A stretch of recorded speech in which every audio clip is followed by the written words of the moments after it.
What do you mean by a cancellation? I was making a call during lunch break at work and accidentally raised my voice, so I hurriedly quieted down. I didn't go through with any procedure like that. Why? How come? My mind went blank. The woman from the insurance company was the epitome of calm, in stark contrast to me. According to our records, we received a cancellation request from you, and the procedure has already been completed. The insurance I had signed up for was a savings-type life insurance. My sister-in-law, Emily, was an insurance agent and had begged me to sign up for a policy that was pricier than the market rate because she had strict quotas to meet. I'm Sophia, a 40-year-old office worker. I live in an apartment with my husband and daughter. Today has been quite a day from the start.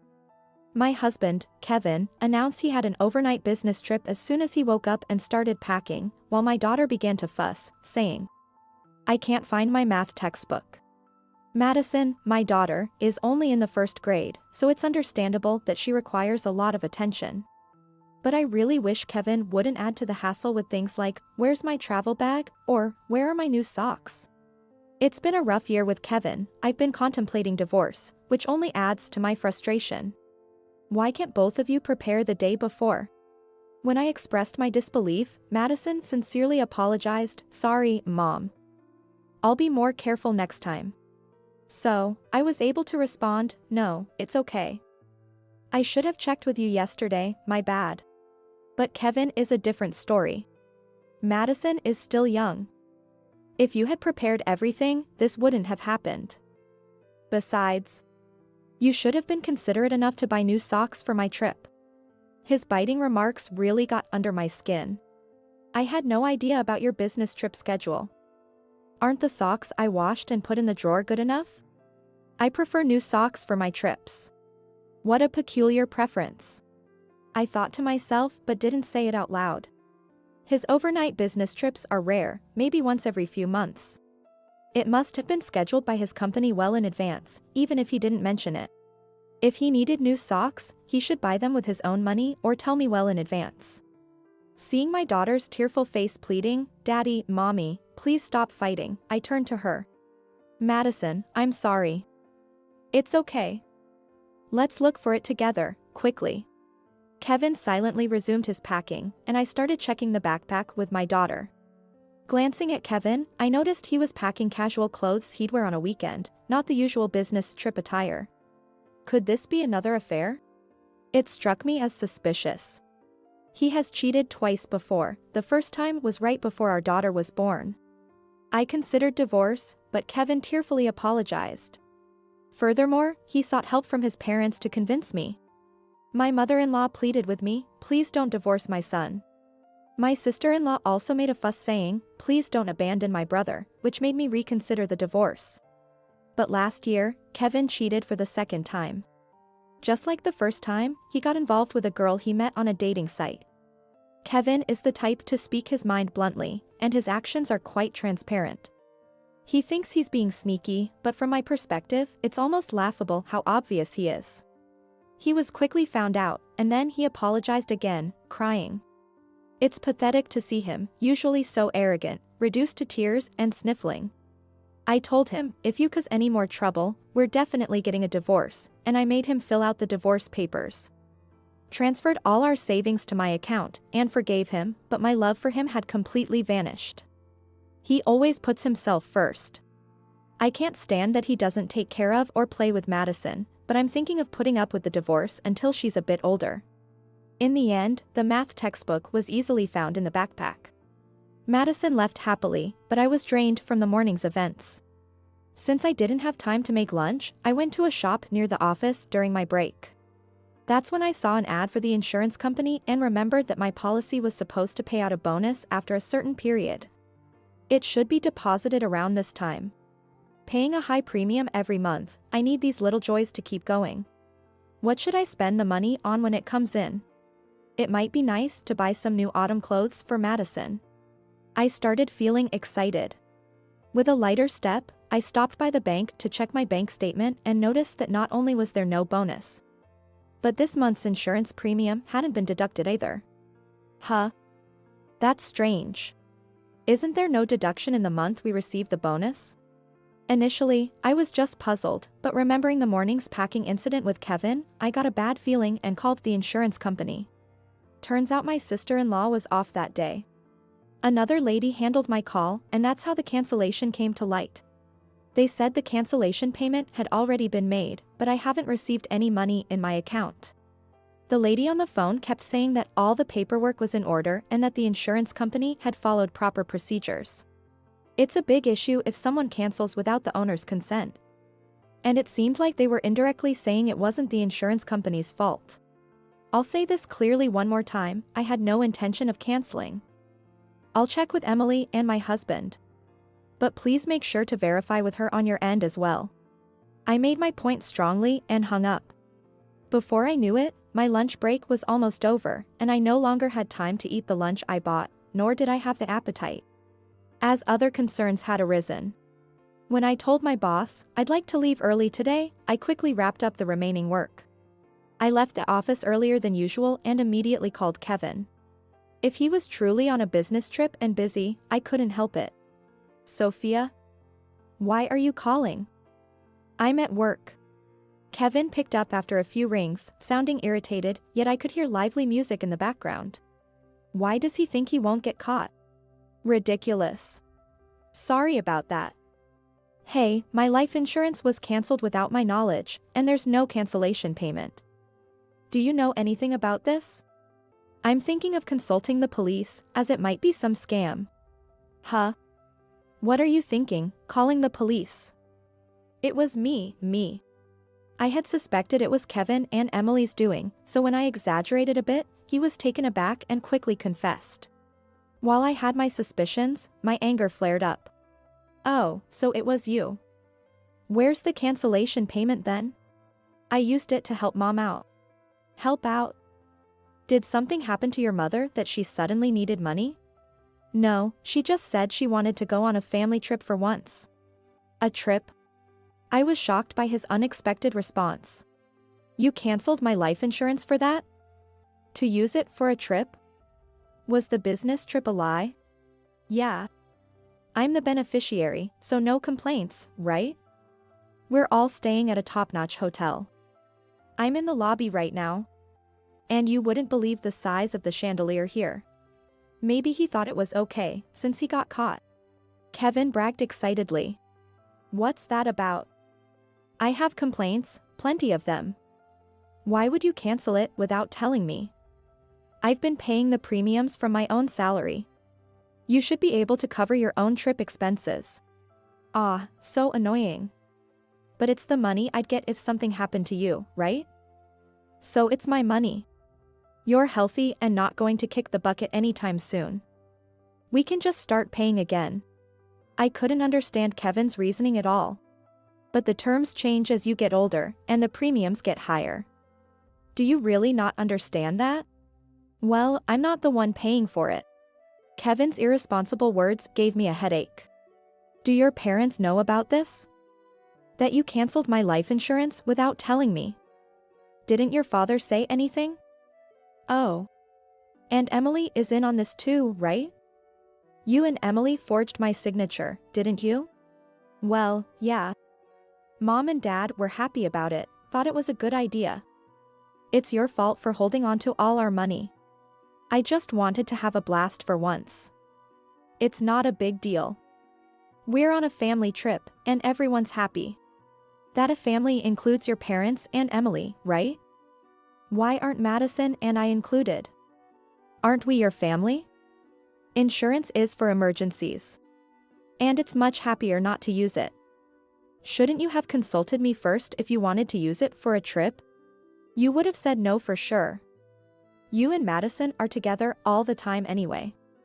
It's fine for me to be with my real family once in a while. Plus, Emily wanted to sign you up for a new life insurance policy, so it's killing two birds with one stone. For you guys, maybe. Can't believe you. Aren't you embarrassed to make excuses like a child, saying you didn't tell me because I would say no? That's why I didn't want to tell you, because you get angry. So annoying. If you're going to keep nagging, I might as well divorce you. You wouldn't do it anyway. Is he feeling emboldened because he's at a tourist spot? Kevin was bolder than usual. Understood. I hung up the phone. Be prepared. I'll take my revenge on Kevin and his family thoroughly. I muttered to myself. My patience has run out. Kevin took me for granted because I always forgave him despite saying I would divorce him. I used to think my in-laws were decent people, and even though Emily pushed expensive life insurance on me, I believed she wasn't a bad person. But decent people wouldn't secretly cancel their daughter-in-law's life insurance and spend it. Like husband, like family. I'll cut ties with all of them. I headed straight to visit the lawyer. I always kept the divorce papers Kevin filled out in my bag as a talisman. I immediately filed for divorce, then picked up Madison from after-school care, and on the way home, I told her about the divorce. She was surprised, but she understood after I explained carefully. When we got home, she asked, "So, Daddy isn't coming home anymore?" "He won't be home tonight because he's staying over somewhere. We're getting divorced, so we'll be living separately. But there's still a lot to prepare." I answered her question cautiously, not fully understanding her intent. "Then let's start cleaning up now. Quick." "What's wrong?" "But we're separated from Dad, right?" "Mom, you don't have to cry anymore." "I hate it because Dad always makes you mad." "Madison, did you always say stop fighting because you were worried about me being sad?" "Of course. I was planning not to divorce for my daughter's sake, but it seems she had been holding back all this time. The reason she intervened in the fights was just because she was worried about me. Daddy never plays with me even on his days off, and when I try to talk to him, he just says, 'Be quiet, go away.' Like this morning. He only uses me to say mean things to you. I've been so sad." "I love you, Mom." She smiled at me. Her smile warmed up my heart. Madison had seen through Kevin's selfishness, preferring himself over her, and she was fed up with him too. Finding out Madison's true feelings in this way is so sad that it brings tears to my eyes. "I see. I'm sorry for making you go through tough times, Madison. From now on, it's just the two of us, but I'll take good care of you. I really love you too." Yay! I vowed never to let Madison feel sad again. While Madison did her homework by my side, I busily engaged in tasks such as consulting a lawyer, searching online for real estate agents and moving companies. Then, I contacted my parents. When I explained the situation, my parents also said, "Come back home right away." This way, Madison wouldn't have to change schools. Moreover, my father said he could borrow a truck from an acquaintance and help move our things in the morning. I informed the landlord, the school, and the families in the same school commuting group that we would be commuting from my parents' house from now on, and briefly explained the situation. I decided to take care of the detailed paperwork for the school later on and called my workplace to take a day off tomorrow. I wanted to finish most of the things before my husband returned. The next day, my parents came over, and we swiftly moved our belongings to their home. Everything was done before my husband returned, leaving only his belongings in the apartment. I left a note saying, "We are divorced. We are strangers now," and left the apartment. Kevin must have been shocked to find us gone. Serves him right. I felt refreshed imagining his reaction. The reason I could prepare for the divorce so smoothly this time was that I had researched the necessary procedures and preparations during his previous affair. I had told him, next time, there will be no discussion, we're getting divorced. And we had agreed that I would have custody and all the marital assets. Thus, Madison and I started a new life at my parents' home. Later, my frantic mother-in-law called me. She probably reached out because I had blocked my husband's number. Given that my husband tends to cry easily despite his bluster, he might be sobbing away. What are you thinking? Divorcing my son when he hasn't cheated? She yelled so loudly that it hurt my ears, and I instinctively moved the phone away from me. Hey, Sophia. It's not too late, apologize to my son now. He's been crying non-stop because he's hurt. Aren't you embarrassed to make such a fuss over this? Apologize? Me? Why? I was so baffled by her words that I blurted out, "Who are you?" My mother-in-law probably didn't expect such a response from me. Her words abruptly stopped. I was surprised by my own response. Well, yeah, it's me, your mother-in-law. Come on, Sophia, what's wrong with you? You're not senile, are you? You're still young. No, I only have one mother. Are you some kind of scam, like hi, it's me, a phone scam, not giving your full name?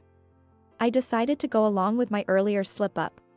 Since we were divorced and strangers now, and they were the type to cancel life insurance without permission, I figured there was no point in having a serious conversation.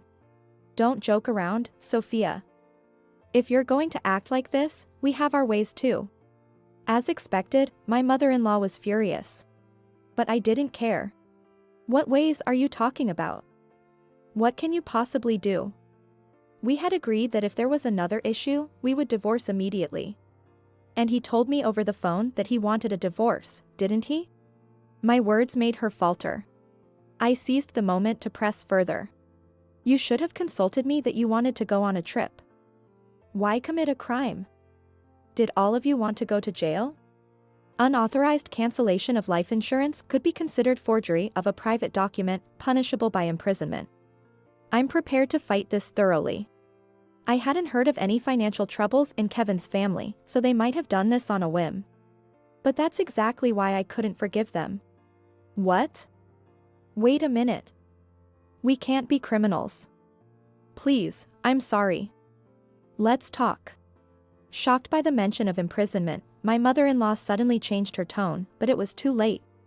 I hung up the phone and blocked my in-laws' numbers. Later, I heard that Kevin was so shocked by the divorce that he quit his job and became a recluse. Regarding the life insurance, we settled the matter through the out-of-court settlement system for insurance disputes. My sister-in-law was fired from the insurance company, even making minor news.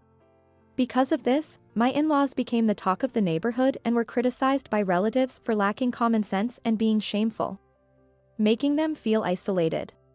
Since both Kevin and sister-in-law couldn't work, they seemed to be in financial trouble. Meanwhile, Madison and I are living freely and happily at my parents' home. As much as I caused my daughter trouble, I want to raise her with lots of love from now on.